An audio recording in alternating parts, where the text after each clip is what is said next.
So I want to talk about inspiration. I talk an awful lot about the disappointments I have in my life, the people who have disappointed me, and sort of the having to overcome an awful lot on my own. But when you go down any healing process, you sort of break barriers down, you start to sort of realize where you could improve. But also, I think you go on a reflective journey and you start to think, okay, if you do all this on your own, where does your mindset come from? Where do you do this? How do you do that? And it's like, for the most part, I do everything myself. But something I've maybe dismissed, maybe, perhaps, is I get, like I talk an awful lot about the synchronicities I receive in my life. I receive an awful lot of tarot readings, even though I don't request them, you know? And something I recognize is, now this isn't like across the board, so I don't want to get it wrong. But especially on TikTok, a lot of the tarot readers, again, the ones I receive, not all of them, but most of them, they're incredibly great at sharing life experience. That's what I've noticed. It's like they're great at putting everything into perspective.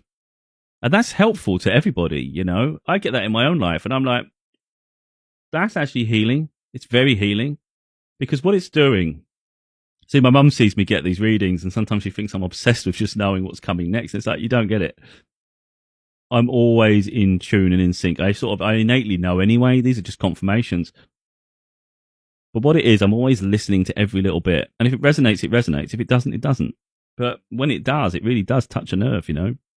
So what the tarot readings do, they don't always say, this is coming, you know, blah, blah, blah. This is your past. It's like what you're going through now. And often what that does, that does make you self-reflect. So so you're going through a trauma, you're going through a disappointment, you're going through a struggle, even when things are going well, it makes you reflect upon it. Let's say things are going well, for instance. It's like, how did that happen? Who's around you sort of like cheering for your success? Who's supporting you in that moment? And, you know, or are you alone? You know, are you successful alone though? And there's no one really cheering you on, because that's sad. When there's no one's cheering you on, it means there's potential envy around you. Or maybe no one was just supporting in the first place, you know. Again, every ounce of this brings upon a reflection.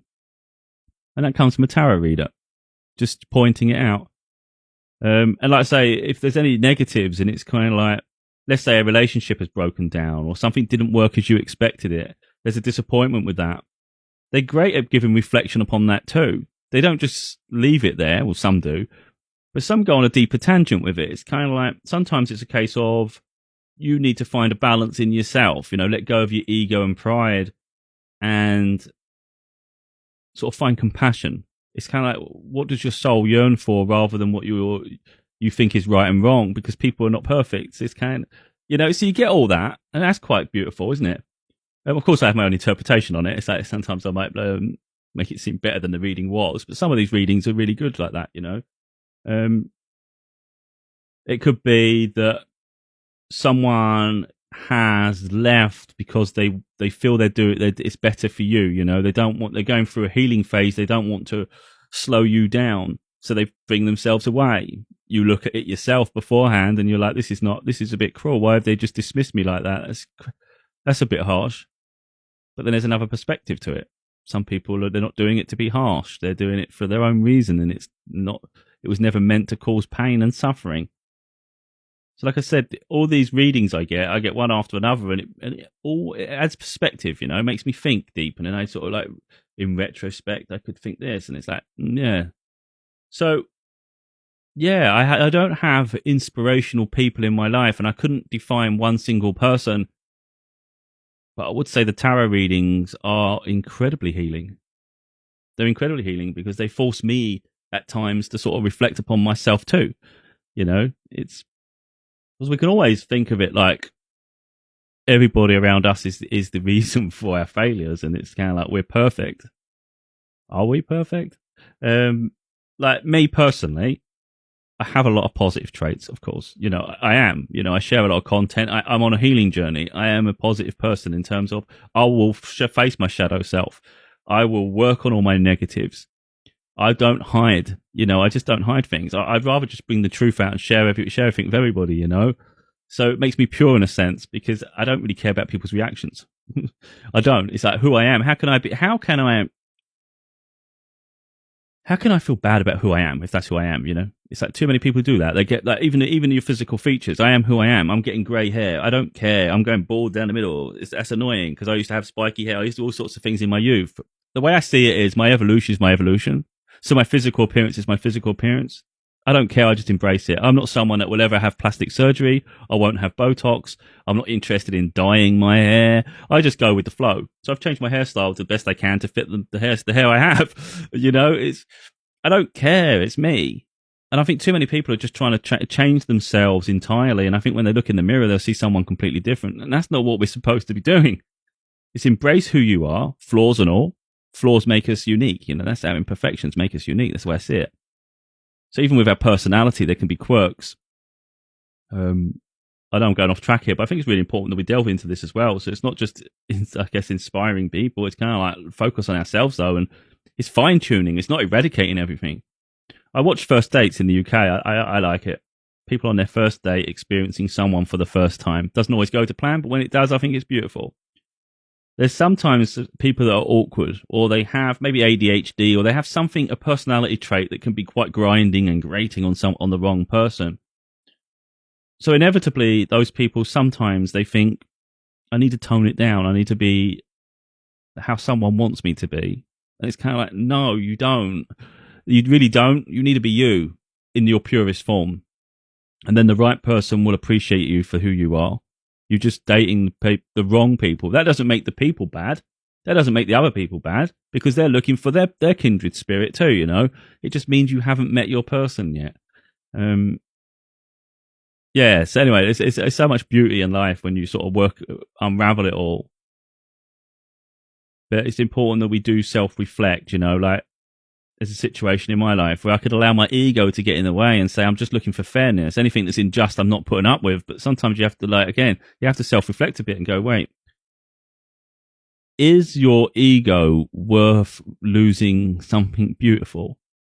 Because again, I see this on first dates. I have everything in my life. I reflect on everything and I recognize so much. It's unreal. I'm so observant of everything. And I'll probably take things away that other people just don't.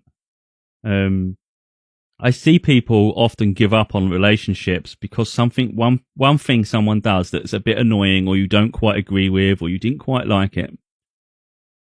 And I find that quite crazy on a first date for sure. A first date's like the worst interview you could possibly have.